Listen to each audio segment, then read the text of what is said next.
Have you ever been confused on how you should deal with paperwork for a car you're flipping so that you don't end up getting into legal trouble? Well, in this video, I'm going to be covering everything you need to know about paperwork for a car you're flipping, showing you first what the illegal way is that you really need to stay away from, as well as the right way to do things regardless if you're just someone flipping a car as a side hustle or if you're a full-on car dealer. Plus, at the end of the video, I'll also be letting you know an important mistake you need to avoid that ended up costing me thousands for a car I was selling. Let's get right into it.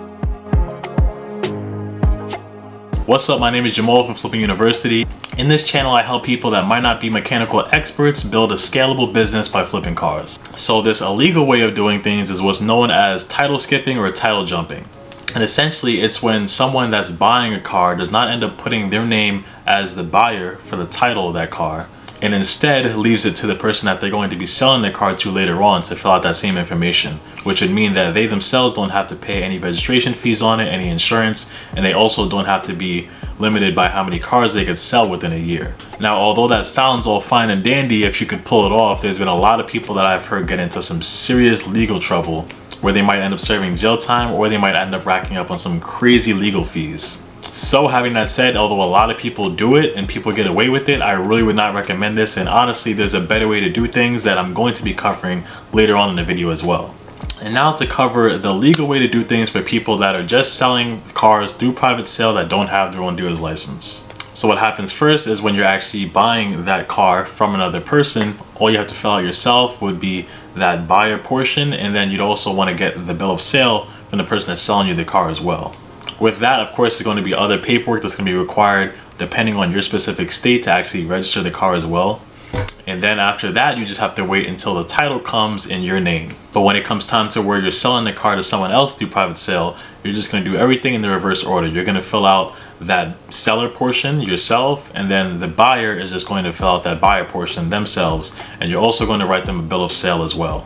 Each state doesn't directly need that bill of sale. A lot of times they'll be very lenient with it, but it's good to fill it out just in case. And I would also recommend taking a picture of that bill of sale just so you have it for your own records as well. Now for the legal way of doing things for people that have their own dealer's license. And of course, this is just the paperwork that you'll be filling out on the point of sale. This isn't going to go into different things like the tax documents you'll need and different things like that. So generally, if you're going to be buying a car to flip as a dealer and you're going to be buying it from, let's say, an auction and it's coming from another dealership, most times the back of that title is already going to be filled out by that dealership.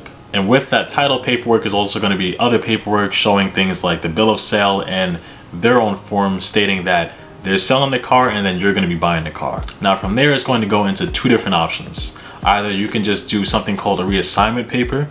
You put that on the top of all the other paperwork that you have. The title will not be touched at all by the customer that you end up selling the car to. They'll only fill out this reassignment form on the top of everything else. And that reassignment form just shows that the title is going from the person that sold the car originally to the dealership that bought it, and then from that dealership that bought it to your dealership, and then from your dealership to the person that's buying it from you.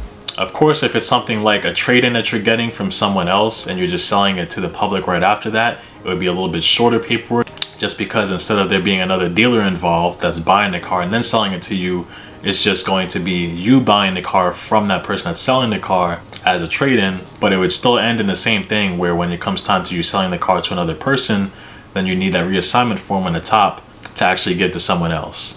And in that case, you would just be filling out your dealership information in that buyer portion of the title. The second option you can have as a dealer would be something called flipping the title into your own dealership's name.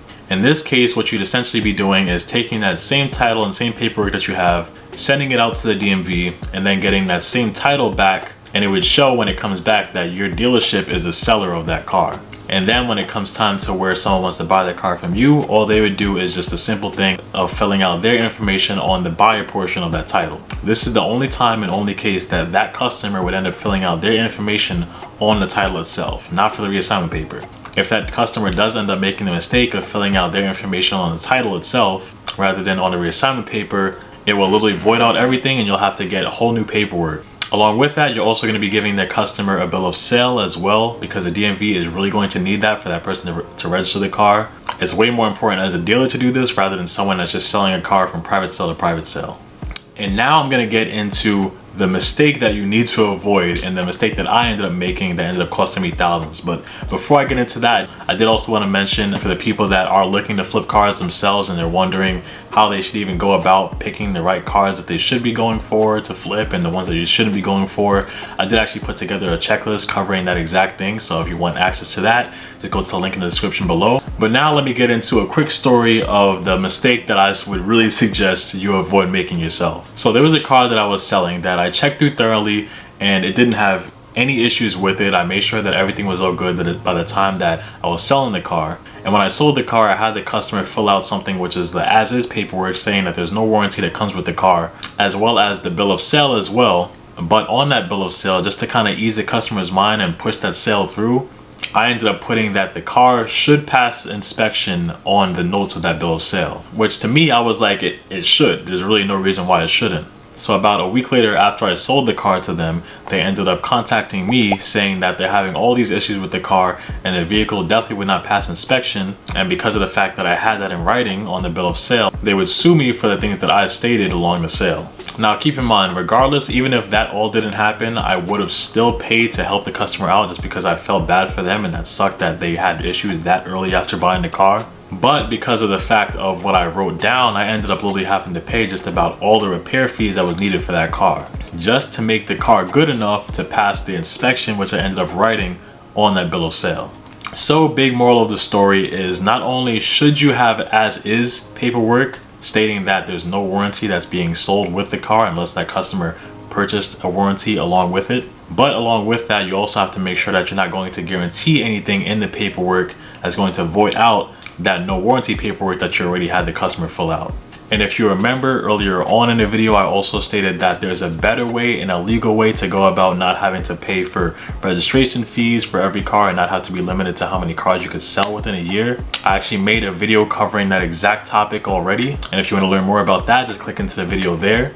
But that's everything. Subscribe and hit the notification bell to be alerted when the next video drops about flipping cars. And until next time, peace.